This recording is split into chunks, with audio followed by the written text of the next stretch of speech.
الشيطان الرجيم بسم الله الرحمن الرحيم ومن لم يستطع منكم طولا أن ينكح المحصنات المؤمنات فمما ملكت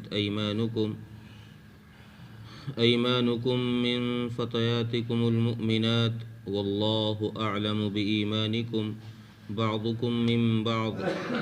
فانكحوهن بإذن أهلهن وآتوهن أجورهن بالمعروف محصنات غير مسافحات ولا متخذات أخدان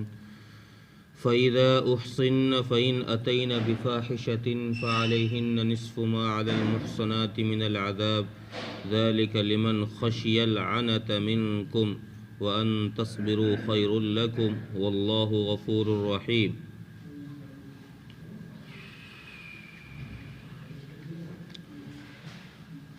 اوپر سے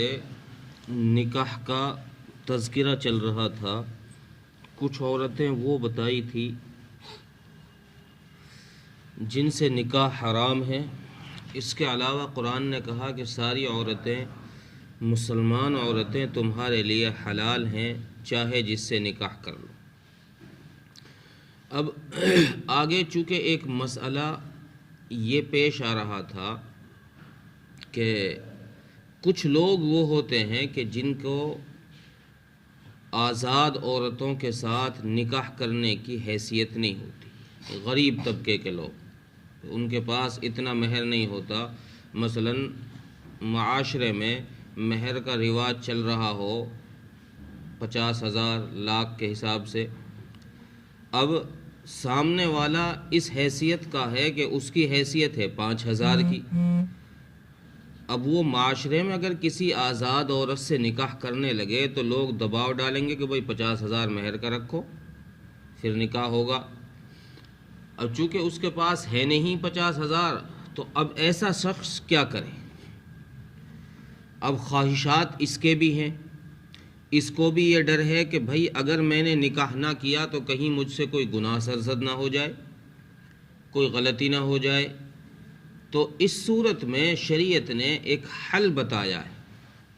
کہ بھئی اگر تم مجبور ہو، تمہاری حیثیت بھی نہیں ہے اور اپنے نفس پر بھروسہ بھی نہیں ہے، تمہیں ڈر ہے کہ کہیں میں کسی فحش کام میں مبتلا نہ ہو جاؤں، کسی برائی میں مبتلا نہ ہو جاؤں، تو پھر قرآن کریم نے اس کا راستہ یہ بتایا کہ پھر تمہیں اجازت ہے کہ تم جن لوگوں کے پاس لونڈیاں ہیں، باندیاں ہیں، ان سے، ان مالکوں سے اجازت لو اور ان سے نکاح کر لو۔ شرط یہ ہے کہ وہ مسلمان ہونی چاہیے۔ وہ باندیاں، چونکہ پہلے کل بھی یہ بات آئی تھی کہ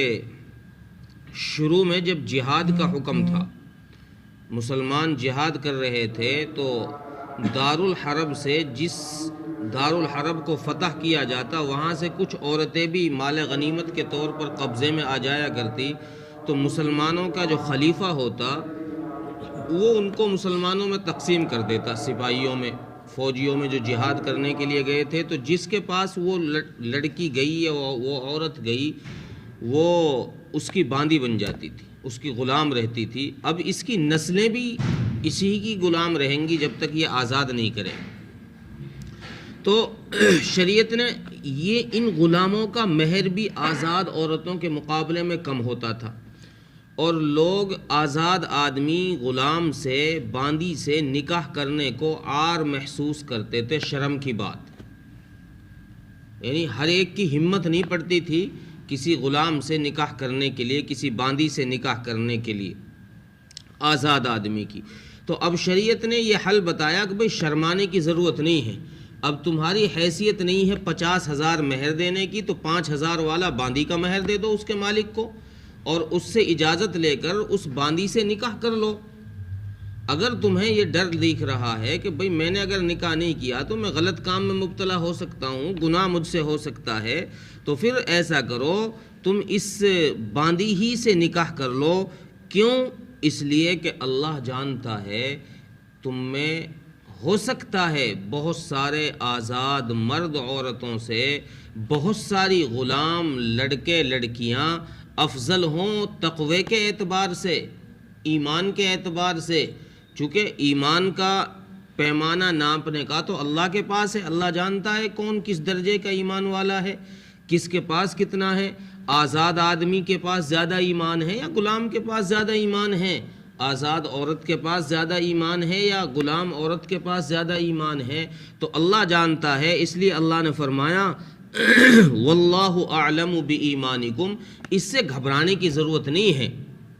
کہ یار میری ناک کٹ جائے گی، یہاں میں نے رشتہ کر لیا، یہ تو غلام عورت ہے، یہ تو باندھی ہے، اس سے کیا رشتہ کروں۔ اللہ جانتا ہے کہ تم غلام سے افضل ہو یا غلام تم سے افضل ہے۔ واللہ اعلم بایمانکم، تمہارے ایمان کے بارے میں اللہ بہتر جانتا ہے۔ اور آگے پھر اور دنیا کے اعتبار سے تسلی دی کہ تم یہ سمجھ رہے ہو کہ میں تو فلاں خاندان سے ہوں، میں تو اس خاندان سے، میں تو اس خاندان کا بیٹا۔ آگے اللہ نے کیا فرمایا، بعضکم من بعض، تم پیچھے لوٹ کر دیکھو،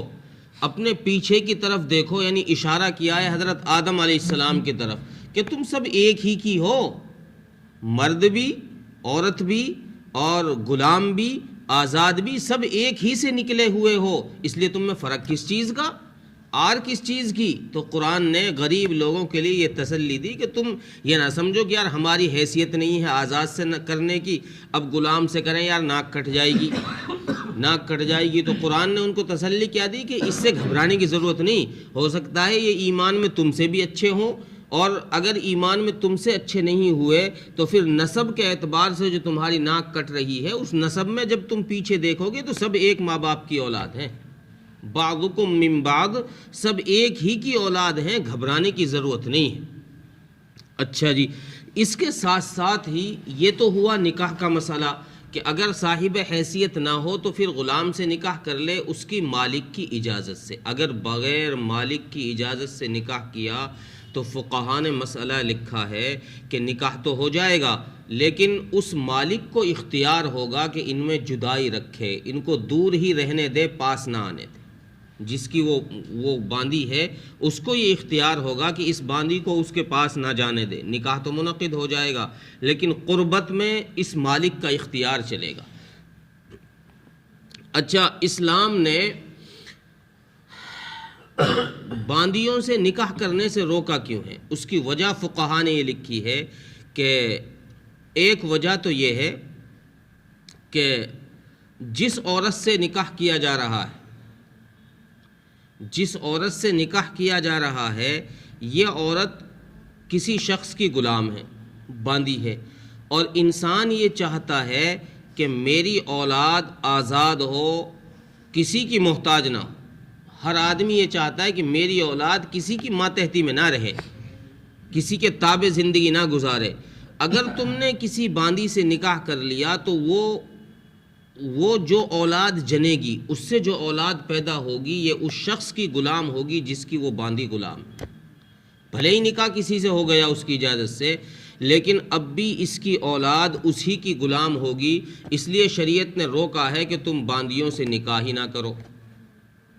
چونکہ ہر آدمی کے مزاج میں ہے کہ وہ اپنی اولاد کو آزادی دینا چاہتا ہے۔ آزادی تمہاری اولاد کو ملے گی نہیں تو تمہارا سارا معاملہ بیکار ہو جائے گا۔ اس لیے بہتر ہے کہ تم اس سے نکاح ہی نہ کرو۔ اور دوسرے یہاں ایک قید یہ لگائی ہے کہ اگر تم باندھی سے نکاح ہی کر رہے ہو تو پھر وہ باندھی مومن ہونی چاہیے، مسلمان ہونی چاہیے، کافر نہیں ہونی چاہیے۔ پھر اگر کافر سے کیوں روکا گیا ہے؟ کافر سے اس لیے روکا گیا ہے کہ جو نسل آئے گی تو اگر تم کسی کافر آدمی سے کوئی باندھی لے کر آئے، اس سے تم نے نکاح کر لیا، تو چونکہ جو اس سے اولاد ہو رہی ہے وہ اس مالک کی غلام ہے، اب اس مالک کو اختیار ہے کہ وہ اس کو اپنے مذہب پر ہی رکھے یا آزاد چھوڑ دے۔ اب وہ ظاہر بات ہے جب اس کے ماتحت رہیں گے یہ ہونے والے بچے تو یہ نسل جو ہے یہ ساری مرتد ہو جائے گی اور ساری اسی کے مذہب پر رہے گی۔ اس لیے اسلام نے روکا ہے کہ تم کافر باندیوں سے نکاح ہی مت کرو تاکہ تمہاری نسل دوسری طرف نہ جائے۔ آج کے دور میں جیسے یہود و نصارہ کا ایک عمل چل رہا ہے کہ ان کی عورتیں مسلمان لڑکوں سے شادی ہی اس لیے کر رہی ہیں، اس دور میں شادی ہی اس لیے کر رہی ہیں کہ وہ بچے کو بھی یہودی بنا دیں یا نصرانی بنا دیں، اور جو نسل ہوگی ان سے اولادیں ہوں گی، وہ اولاد تو وہ ظاہر بات ہے یہودی اور نصرانی ہی بنائیں گی۔ تو اس دور میں بھی ایسی عورتوں سے نکاح منع ہے جو یہودی ہوں یا نصرانی ہوں۔ ہاں مسلمان اگر کوئی ہو جائے تو اس سے نکاح کیا جا سکتا ہے۔ تو یہاں اگلی بات قرآن کریم نے یہ فرمائی، نکاح کے بعد اگلی بات یہ فرمائی کہ بھئی معاملہ آتا ہے حد کا، یعنی اگر گناہ ہو جائے شریعت کی نظر میں، غلام چوری کر لے، باندی کوئی چوری کر لے، یا غلام زنا کر لے، یا باندی سے زنا ہو جائے، تو معاملہ آئے گا شریعت میں سزا کا۔ تو اس لیے شریعت نے، قرآن نے اس آیت میں باندی کے نکاح کا بھی اور ان کے حد کا بھی مسئلہ اسی آیت میں بیان کر دیا، اور فرمایا کہ جیسے زانی مرد اور عورت اگر غیر شادی شدہ ہیں تو ان کی سزا قرآن کریم نے سورہ نور کے اندر فرمائی کہ 100 کوڑے دیے جائیں اگر غیر شادی شدہ ہیں، اور اگر شادی شدہ ہیں مرد عورت پھر زنا کر لیا اور گواہوں سے ثابت ہو گیا تو پھر ان کو سنسار کر دیا جائے، پتھروں سے مار مار کر ختم کر دیا جائے۔ تو اگر باندی یا غلام یہی غلطی کر لے تو ان کی سزا کیا ہوگی؟ قرآن کریم نے فرمایا کہ ان کی سزا، یہاں تو چونکہ باندی کا ذکر کیا گیا ہے اس لیے فقہاء نے لکھا ہے کہ غلام کا بھی یہی حکم ہے، جو باندی کا ذکر کیا ہے قرآن نے وہی غلام کا حکم ہے۔ باندی کا ذکر یہ کیا ہے کہ باندی اگر کھلا زنا کر لے، ایسا گناہ کر لے زنا وغیرہ کا، اور وہ گواہی سے ثابت بھی ہو جائے، چونکہ زنا کے لیے 4 گواہوں کا ہونا شرط ہے، تو اس لیے اگر 4 گواہوں سے زنا ثابت ہو گیا باندی کا، تو اب اس کو سزا کتنی دی جائے گی؟ 100 کوڑے لگائے جائیں یا کم؟ تو قرآن کریم نے فرمایا کہ آزاد مومنہ عورت کی سزا سے آدھی سزا اسے دی جائے گی۔ اس کو 100 کوڑے لگ رہے ہیں آزاد کو، تو اس غلام باندی کو اس کو 50 کوڑے دیے جائیں گے، آدھی سزا ان کے مقابلے میں ملے گی جو غیر شادی شدہ مرد عورت زنا کرتے ہیں، تو ان کی سزا قرآن نے 100 کوڑے بتائی ہے، تو ان کو 50 کوڑے لگائے جائیں گے۔ تو یہاں یہ فرمایا کہ سزا کا حکم بھی ان کا چونکہ آدھا ہے، اس لیے مہر بھی ان کا کچھ کم ہی رکھا گیا ہے، اس لیے ان لوگوں کو ترغیب دی گئی ہے جو کچھ حیثیت میں کم ہیں، مالی اعتبار سے کم ہیں، ان کو کہا گیا بھئی زیادہ مہر دینے کی طاقت نہیں ہے تو پھر ایسا کرو تم باندیوں سے کم میں ہی کام چلا لو، ان کے مالکوں کو 1000-2000 روپے دے دو اور ان سے نکاح کر لو۔ لیکن یہ جو مہر دیا جا رہا ہے تمہاری طرف سے، یہ پیسے جو دیے جا رہے ہیں، یہ صرف ان باندیوں کے لیے ہوں گے جو باندیاں پاک دامن ہوں، جو یہ چاہتی ہوں کہ ہاں یہ نکاح کرے، یہ نکاح میں لے کر آئے، اور آدمی بھی یہ چاہتا ہو کہ میں اس کو اپنے نکاح میں ہی لے کر آؤں، نہ یہ کہ ان پیسوں کے عوض وہ اس سے عشق لڑائے، خواہشات پوری کرنے کے لیے لائے، یا پردے کے پیچھے سے دوستی لگانے کے لیے اس کو پیسے دے دے۔ ایسا نہیں ہے، قرآن کریم نے کہا ہے کہ جو پیسے دیے جا رہے ہیں، اس کا جو مہر دیا جا رہا ہے، وہ صرف نکاح کے عوض میں دیا جا رہا ہے کہ تم اس سے نکاح کرو، اس کے علاوہ اور طرح کی کوئی گنجائش نہیں ہے۔ اس لیے نکاح کرتے وقت باندی کو دیکھ لو کہ یہ کوئی بے حیائی کام کرنے والی تو نہیں ہے، یعنی زنا کرنے والی تو نہیں ہے، یا چپکے دوستی لگانے والی، بوائے فرینڈ بنانے والی تو نہیں ہے۔ اس طرح کی حرکتیں تم اس کی دیکھ لو۔ اور آخر میں قرآن کریم نے فرمایا لمن خشی العنت منکم، یہ تم میں سے اس شخص کے لیے ہے جس کو یہ ڈر ہو کہ بھئی اگر نکاح نہیں کیا تو بھئی ہو سکتا ہے مجھ سے گناہ ہو جائے۔ لمن خشی العنت منکم، تم میں سے جو مصیبت میں پڑنے کا ڈر ہو جس کو، وہ یہ کام کرے، یعنی باندیوں سے نکاح کر رہے، ورنہ افضل یہی ہے۔ آگے چونکہ قرآن فرما رہا ہے، قرآن میں اللہ فرما رہے ہیں وَأَن تَصْبِرُوا خَيْرٌ لَكُمْ، زنا کرنے کا ڈر ہے، تمہاری خواہشات بڑھ رہی ہیں، لیکن پھر بھی تم نے اپنے آپے کو روک کے رکھا کہ یار نہیں، باندی سے میں نہیں کرتا نکاح کروں گا تو آزاد سے ہی کروں گا، تو قرآن کہتا ہے کہ یہی تمہارے لیے بہتر ہے، یہ رکنا ہی، یہ صبر کرنا ہی تمہارے لیے بہتر ہے۔ اور اگر پھر صبر کیا اور پھر کوئی غلطی ہو گئی رکا تو اس لیے تھا نکاح نہ کرنے سے کہ بھئی کہیں غلطی نہ ہو، اور اس نے صبر کر لیا، لیکن پھر بھی غلطی ہو گئی تو آخر میں اللہ نے کیا فرمایا؟ واللہ غفور رحیم، اللہ تعالیٰ معاف کرنے والے نہایت مہربان ہے۔ اگر کہیں کوئی بھول چوک ہو گئی تم سے، کوئی خطا ہو گئی تو پھر اللہ معاف کر دیں گے۔ اگر تم معافی مانگو گے اللہ سے تو اللہ معاف فرما دیں گے۔ ترجمہ دیکھیں، وَمَن لَّمْ يَسْتَطِعْ مِنكُمْ طَوْلًا أَن يَنكِحَ الْمُحْصَنَاتِ الْمُؤْمِنَاتِ، پر جو شخص تم میں سے طاقت نہ رکھتا ہو آزاد مومنہ عورت سے نکاح کرنے کی، تو کیا کرے؟ فَمِمَّا مَلَكَتْ أَيْمَانُكُمْ مِنْ فَتَيَاتِكُمُ الْمُؤْمِنَاتِ، تو وہ ان باندیوں سے نکاح کر لے جو تمہاری ملک میں ہیں، ان مسلمان باندیوں سے، مومنات ان مسلمان باندیوں سے نکاح کر لے جو تمہاری ملک میں، تمہارے قبضے میں ہیں۔ واللہ اعلم بایمانکم بعضکم من بعض، اور اللہ جانتا ہے، اللہ زیادہ جانتا ہے تمہارے ایمان کے بارے میں، کون افضل ہے کون نہیں۔ بعضکم من بعض، تم آپس میں ایک ہی ہو۔ فانکحوہن باذن اہلہن وآتوہن اجورہن، پس نکاح کرو ان سے، جب تم ان سے نکاح کرو اور مہر متعین کر دو تو ان کا مہر ان کو دستور کے مطابق دے دو۔ محصنات غیر مصافحات ولا متخذات اخدان، تین باتیں یہاں قرآن نے فرمائی۔ محصنات، ان کو جو مال دیا جا رہا ہے، جو مہر دیا جا رہا ہے، وہ نکاح کرنے کے لیے دیا جائے۔ غیر مصافحات، خواہشات کی وجہ سے نہیں کہ تم چلو یار ویسے ہی کام چلا لیں ان سے،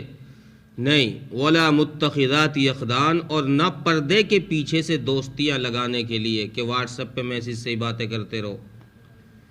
فَإِذَا أُحْصِنَّ فَإِنْ أَتَيْنَ بِفَاحِشَةٍ فَعَلَيْهِنَّ نِصْفُ مَا عَلَى الْمُحْصَنَاتِ مِنَ الْعَذَابِ، پس جب تم اس کو اپنے نکاح میں لے کر آ جاؤ، پھر اس سے کوئی بے حیائی سرزد ہو جائے، یعنی گناہ ہو جائے، زنا ہو جائے، فعلیہن، تو اس کو دو آدھی سزا ان عورتوں کی سزا میں سے جو آزاد ہے، جو آزاد مومنہ عورتیں ہیں، ان کے گناہ کی جو سزا ہے اس کی آدھی سزا ان باندیوں کو دو۔ ذالک لمن خشی العنت منکم، یہ تم میں سے اس شخص کے لیے ہے جو مصیبت میں پڑنے سے ڈرتا ہو، یعنی اگر نکاح نہیں کیا تو یار کہیں زنا میں مبتلا نہ ہو جاؤ۔ وَأَن تَصْبِرُوا خَيْرٌ لَكُمْ، اور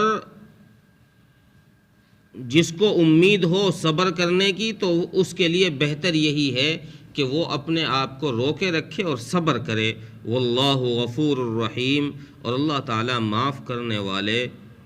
اور نہایت مہربان ہے۔ اللہ تعالیٰ